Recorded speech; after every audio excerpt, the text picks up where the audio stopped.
Willkommen zu Frequent Traveler TV. Mein Name ist Lars Korsten. Ich bin hier, um euch wieder ein paar frisch gepresste Themen zu bringen. Und zwar am Golf. Die Lage entspannt sich etwas, wenn man von Entspannung reden kann. Der Verkehr fliegt zurück im Prinzip. Und dann geht es weiter mit der Lufthansa. Die Lufthansa profitiert davon, weil die Gulf Airlines ausfallen. Auch hat die Lufthansa die Bilanz 2025 vorgestellt. Da gibt es, wie nennen wir es, einfach Chancen trotz Krise. Und es gibt Zeitungen, die behaupten, dass 900% Preissteigerungen bei den Flugtickets sind seit dem Golfkrieg, kann man es Golfkrieg nennen. Aber ihr wisst, was ich meine. Gucken wir uns auch mal an, ob das überhaupt stimmt. Und Atmos, das Programm, hat wieder Meilen zum Kauf mit einem Mystery-Bonus. 90, 100 oder 110% Aufschlag. Schauen wir uns an und ihr könnt ja dann immer wieder schön brav kommentieren, nachdem ihr den Kanal abonniert habt, die Glocke angemacht habt, ein Like dagelassen habt. Aber auch ganz, ganz wichtig, kommt aufs Cool. Ja, der Krieg am Persischen Golf, der Flugverkehr kehrt langsam zurück. Man sieht das bei einigen Fluggesellschaften. Denn der Iran-Krieg hat massive Auswirkungen auf den Flugverkehr, gerade weil ja Flughäfen attackiert werden. Denn die Lufträume sind ja auch temporär geschlossen, zu Recht, weil es natürlich gefährlich ist, wenn da Raketen, Drohnen und alles Mögliche durchfliegt, aber auch die Amerikaner oder andere Luftwaffen da Gas geben. Zehntausende Passagiere sitzen fest. Fluggesellschaften beginnen vorsichtig vom Golf aus dem Verkehr wieder aufzunehmen. Etihad Airways nimmt ja wieder von Abu Dhabi aus Flüge auf, nach zum Beispiel, lese es euch vor, Frankfurt, London, Madrid, Mailand, Paris, Rom, Zürich. Auch Emirates führt den schrittweise wieder hoch, den Flugplan. Lufthansa musste einen Flug aus München nach Riyadh aus Sicherheitsgründen abbrechen. Und die Evakuierungs- und Rückholflüge werden auch immer mehr. Eurowings organisiert Rückholflug aus Riyadh nach Köln. 150 deutsche Touristen circa sind mitgekommen. Bundesregierung plant auch Sonderflüge aus dem Oman und aus Riyadh. Besonders priorisiert werden hier natürlich Schwangere, Kranke und ältere Menschen. Ja, 10.000 Menschen sitzen im Nahen Osten fest und die Reiseplanung bleibt weiter unsicher. Airlines prüfen natürlich die Sicherheitsbewertungen und Sicherheit geht natürlich am Ende des Tages vor, sagt Carsten S. aus M. Auch Etihad Airways sagt natürlich, dass die Entscheidung zur Wiederaufnahme der Flüge erfolgt nach ausführlicher Sicherheitsprüfung. Ja, die Nahostdrehkreuze Dubai, Doha und Abu Dhabi sind ja zentrale Transitpunkte. Wenn diese ausfallen, dann bricht natürlich ein Riesenverkehrsstrom zwischen Asien und Europa zusammen. Und nicht nur das, sondern eigentlich weltweit, weil viele Waren ja auch darüber gehen. Deshalb die Frage an euch, würdet ihr an einem Golf-Hub umsteigen im Moment? Würdet ihr so einen Flug buchen oder sagt ihr, nee, lieber nicht? Und genau das ist es, warum beim zweiten Thema die Nachfrageexplosion bei Lufthansa groß ist. Denn die profitieren ja von dem Golfkonflikt und dem Ausfall der Gulf Airlines. Qatar Airways ist ja immer noch stark eingeschränkt wegen der Luftraumsperrung. Emirates und Etihad fliegen nur reduziert und auf Sparflamme. Und das Ergebnis ist natürlich, dass andere Fluggesellschaften die Nachfrage auffangen müssen. Und da sind europäische Fluggesellschaften natürlich am Start. Lufthansa meldet 75% Umsatzsteigerung bei Buchung für Asien im April. Und deshalb sind neue Zusatzflüge geplant nach Singapur, Kapstadt, Shanghai, Delhi, aber eventuell auch Riyadh. Kuala Lumpur soll übrigens auch wieder aufgenommen werden in den Flugplan. Zusätzliche Flüge werden von Austrian Airlines nach Bangkok zum Beispiel durchgeführt. Die Lufthansa hat auch im Moment Kapazitäten, weil viele Fluglinien nach Dubai oder Doha oder sowas nicht mehr bedient werden. Deshalb sind 10 Destinationen gestrichen aus den Sicherheitsgründen. Und Flugzeuge sind halt ja, am Boden nicht sinnvoll. Deshalb kann Lufthansa auch da weiter Gas geben, zumal ja der Winterflugplan auch keine volle ausgelastete Flotte hat. Heißt also, man kann da die Nachfrage dann bedienen. Auch der Cargo-Boom lässt nicht auf sich warten, denn 18% der Golf, also die Nachfrage, 18% der weltweiten Luftfrachtkapazität werden vom Golf gestellt, so ist es richtig. Und deshalb ist es ein Ausfall und die Lufthansa Cargo kann sich vor Auftrag nicht retten. Carsten Spohr sagt halt, wir sehen enorm gestiegene Intercont-Nachfrage. Und auch die massive Bündelung globaler Verkehrsströme über Golfdrehkreuz ist zu einer geopolitischen Achillesferse geworden.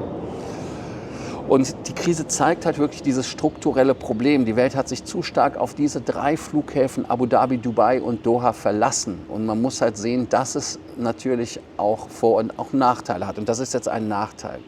Ist es ein Fehler, dass wir uns so auf den globalen Verkehr über den Golf verlassen haben, dass wir es dort am Golf gebündelt haben? Ihr könnt das ja beantworten.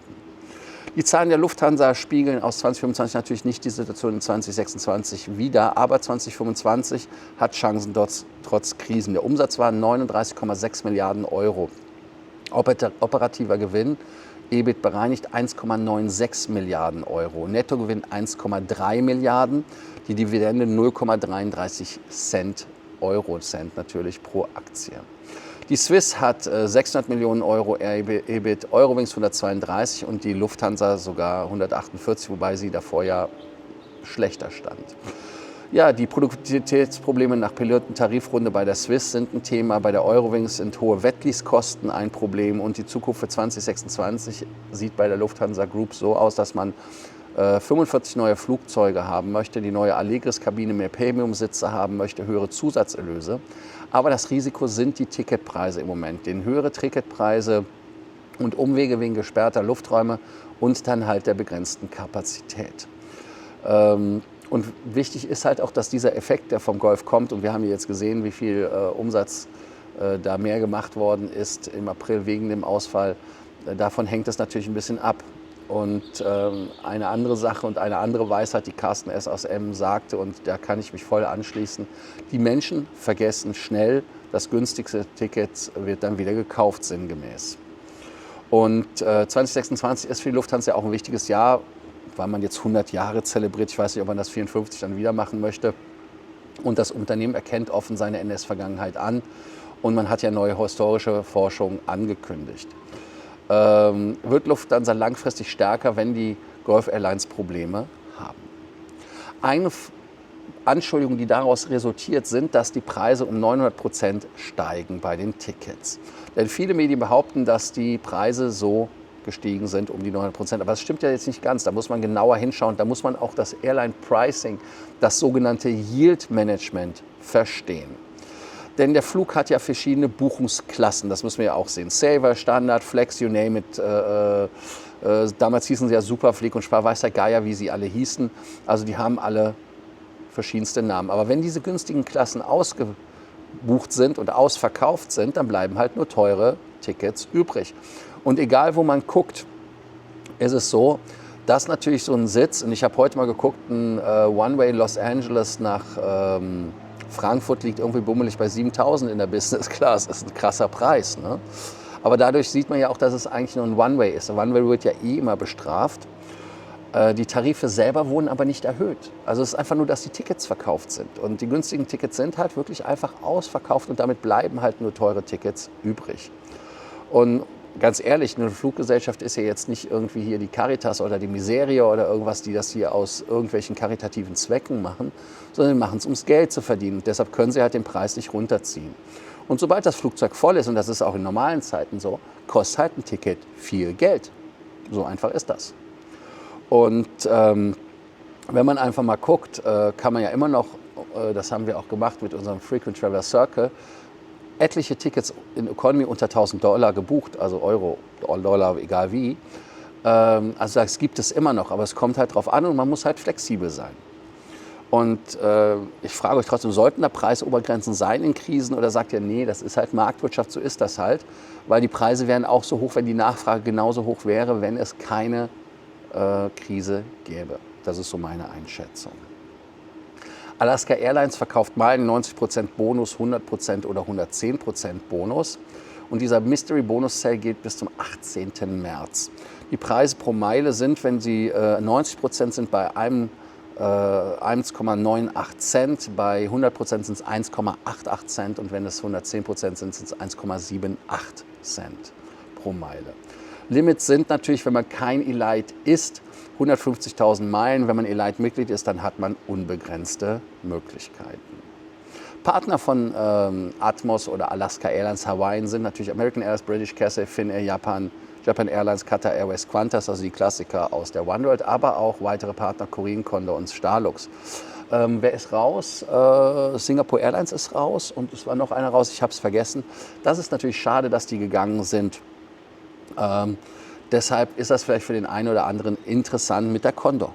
Könnt ihr mal schauen, kauft ihr regelmäßig Meilen oder nur für konkrete Einlösungen.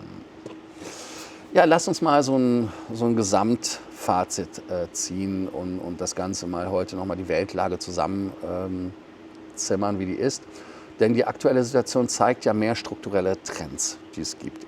Einmal nochmal wieder der Hinweis, die Geopolitik massiv Einfluss hat auf die Flüge und auf die Fluggesellschaften. Und ein regionaler Krieg kann halt globale Verkehrsströme am Ende des Tages verändern. Das kostet Fluggesellschaften Milliarden. Also die Gulf Airlines verlieren Milliarden. Kann einen natürlich auf der einen Seite freuen, auf der anderen Seite ist Schadenfreude nie so schön. Und es schafft halt neue Gewinner. In dem Moment ist Lufthansa im Moment ein Gewinner. Und die Golf-Drehkreuze sind halt wirklich systemkritisch, denn Dubai, Doha und Abu Dhabi sind massive Drehkreuze, nicht nur für Passagiere, sondern auch für Fracht. Und die zentralen globalen Umsteigepunkte, wenn diese ausfallen, profitieren halt die europäischen Fluggesellschaften sofort, aber auch andere Fluggesellschaften. Und Leute merken dann halt, dass so ein Direktflug leider doch geiler ist und stabiler ist und Umsteigen am Golf teilweise in der Nacht nicht nur unangenehm ist, sondern auch halt gewisse Gefahren mit sich bringt. Und Airline-Preise sind dynamisch, das heißt also viele verstehen Airline-Preise ganz falsch, denn wenn der Flug fast voll ist, bleiben halt am Ende des Tages nur teure Buchungsklasse und das ist kein Abzocken, sondern das ist ein Standard-Revenue-Management. Das ist halt wie im Hotel. Im Hotel, wenn die Zimmer weg sind, dann ist das letzte Zimmer auch teuer. Und am Ende sehen wir auch, dass gerade in Krisen Loyalty-Programme trotzdem wichtig bleiben und Punkte und Status einem wirklich weiterhelfen kann, priorisiert zu werden. Denn die Programme haben dann natürlich auch ihre Vorteile, gerade wenn man an der Futterkette durch seinen Status weiter nach vorne kommt. Ihr könnt ja die Fragen des Tages beantworten. Einmal, würdet ihr am Golf umsteigen? Ist die starke Bündelung des Luftverkehrs im Nahen Osten ein strategischer Fehler? Aber die wichtigste Frage, die ich heute finde, ist, wird die Lufthansa langfristig stärker, wenn die Gulf Airlines Probleme haben? Ihr denkt dran, wie immer den Kanal zu abonnieren, die Glocke anzumachen, ein Like dazulassen. Ich freue mich, euch wiederzusehen. Und wir werden Stammtische haben. Ich werde jetzt demnächst auch die Anmeldung dafür freischalten. Wir haben München am 27. glaube ich, habe ich gesagt, 28. ist Zürich und am 14. April, also die ersten beiden waren März, am 14. April ist dann Hamburg. In dem Sinne, euch einen guten, schönen Freitag. Also, bei mir ist ja der Tag beginnt ja hier. Hier ist ja gerade erst 9 Uhr fast, also 8:41 Uhr. Also, bis dann, ciao.